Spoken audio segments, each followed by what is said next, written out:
को powered by techno. अरे वा, तुम्ही जर असं म्हणत आहे की सर्वेमध्ये माझं नाव आहे तर अतिशय चांगली गोष्ट आहे. कारण नागपूर इतकं मोठं क्षेत्र आहे आणि महिला आमदार ही असायला हवी. म्हणजे बरेच वर्ष झाले की महिला आमदार नागपुरात नाही आहे आणि समजा चान्स मला मिळत असेल तर ही माझ्यासाठी अतिशय आनंदाची गोष्ट राहील. भाजपच्या नगरसेविका सुद्धा होत्या, कुठल्या मतदारसंघातून लढलेली इच्छा आहे तुम्हालाच का त्यावेळी महिलांमधून जर निवड करायची? याच्यात दोन वेगवेगळे प्रश्न आहे आणि दोन प्रश्नाचं उत्तर असं की पहिले मी नगरसेविका होती की 50% आरक्षण महिलांचं आलं होतं आणि त्यामध्ये मी लक्ष्मीनगर झोनमधून नगरसेविका म्हणून निवडून आली होती. अतिशय चांगल्या मताने निवडून आली होती. नंतरच्या त्या कार्यकाळामध्ये 5 वर्षामध्ये मी सभापती पण आले लक्ष्मीनगर झोनमध्ये.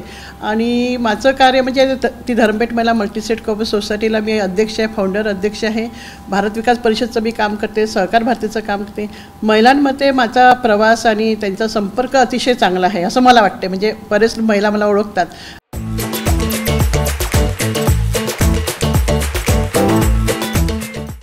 महिला उद्योजकासाठी मी काम करते. तर मला असं वाटतं की एक शेवटी नेता हा लोकप्रिय पण असावा ना आणि आपलं काम करणारा पण असावा. तर मला असं वाटतं की महिलांमध्ये समजा सीट देणार असेल कुठल्या पक्ष तर माझं नाव समजा दिलं गेलं तर माझ्या हातून एक चांगली सेवा महिलांची अजून चांगली होऊ शकते.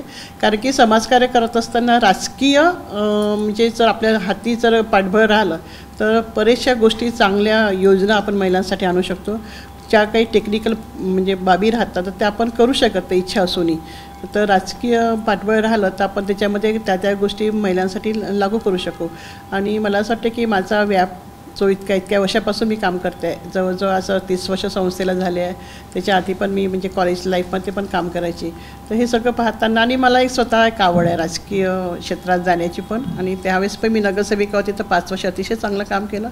कारण कुठलंही काम करायचं असं झोकून करावं लागतं. आणि आजकाल तसंही राजकीय म्हणजे पक्षात आपण जेव्हा काम करतो आहे म्हणजे भारतीय जनता पार्टीला पण माहिती आहे त्याच्यात मी जेव्हा काम करते तर 24/7 काम करावंच लागतं आहे. आणि ती शक्ती माझ्यात आहे असं कारण की मला ती आवड असल्यामुळे.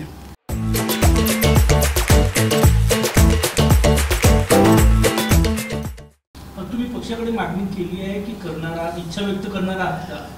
हो, इच्छा व्यक्त करीन. म्हणजे बघू कसं काय चान्स मिळतं तसं. पण बरेच लोक म्हणजे मला आमचे ते सिनियर आहेत तेच म्हणतात की ताई तुम्ही उभं राहा, एक महिला हवी. आणि मला आपल्या सगळ्यांना माहिती आहे की मोदीजींना पण असं वाटतं की महिला जास्त मोठ्या संख्येने समोर आल्या पाहिजे आणि महिलांसाठी जास्त स्कीम येत आहे. महिलांचं होटिंगचं रेट वाढलेलं आहे का म्हणजे आता महिला स्वतः होटिंग करत आहे त्याचं पर्सेंटेज वाढलेलं आहे.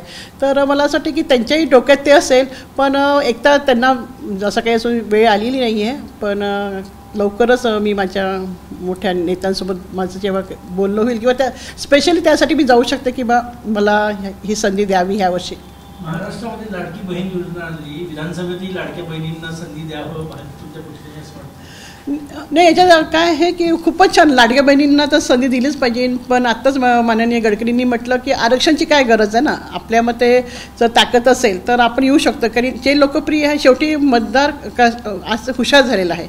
लोकांना माहिती आहे कोणाला होटिंग केलं पाहिजे. नुसतं होर्डिंग लावून की व्हॉट्सअपवर याच्यावर होत नाही आहे. तुमचं काम शेवटी बोलतं आणि लोकांना माहिती आहे की कोण काम माझं करू शकेल.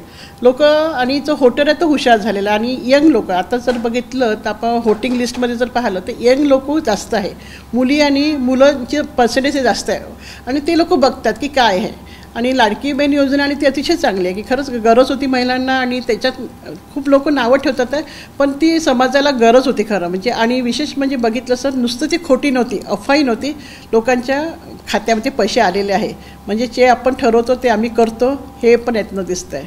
विकास ठाकरे या पश्चिम नागपूरमधून आमदार आहेत. काँग्रेससाठी पोषक वातावरण अशा वेळी इथं तुम्हाला उमेदवारी दिली तर पक्षाला किती फायदा होईल आणि किती आव्हानात्मक हा मतदारसंघाचा वाईट? नाही, शेवटी काय होय की पक्ष पण चांगला जरी म्हणजे कोणी राहिलं तिथे तर भारतीय जनता पार्टीचं पण नाव आहे. आणि एक महिला म्हणून लोकांची भावना राहते की नाही महिलांना निवडून दिलं पाहिजे. हा पण एक प्लस पॉईंट राहू शकते त्याच्यातनं असं मला वाटतंय. मॅडम, काँग्रेस असो किंवा भाजप असो नागपूर जिल्ह्यामध्ये महिलांचं जे प्रतिनिधित्व आहे लोकप्रतिनिधी म्हणून त्याच्यामध्ये दुष्काळच राहिलेला आहे. यावेळेस तरी सुकाळ राहावा अशी खरं म्हणजे माझी त्यासाठीच मागणी आहे. मी खूपदा म्हणते की महिलांना कोणीतरी एक आमदार महिला म्हणावी. पण जेव्हा मी असं पुष्कळदा म्हटलं आहे की महिला आमदार बनावी माझ्या मैत्रिणींना किंवा कोणाला, त्या म्हणतात कशाला तूच बन, म्हणजे असं सगळ्यांचं असं बनणं आहे की बा तुम्ही का नाही बनत आहे. मग असं वाटतं की शेवटी आता आपण तरी बनलं पाहिजे ना. आणि खरंच नागपूरसारख्या ठिकाणी म्हणजे महिला आमदार असायला हवी ह्या मताची तर मी काय, आणि लोकसुद्धा आहे, मला असं वाटतं की लोक स्वागतच करेल त्या गोष्टीचं. को पावर्ड बाय टेक्नो.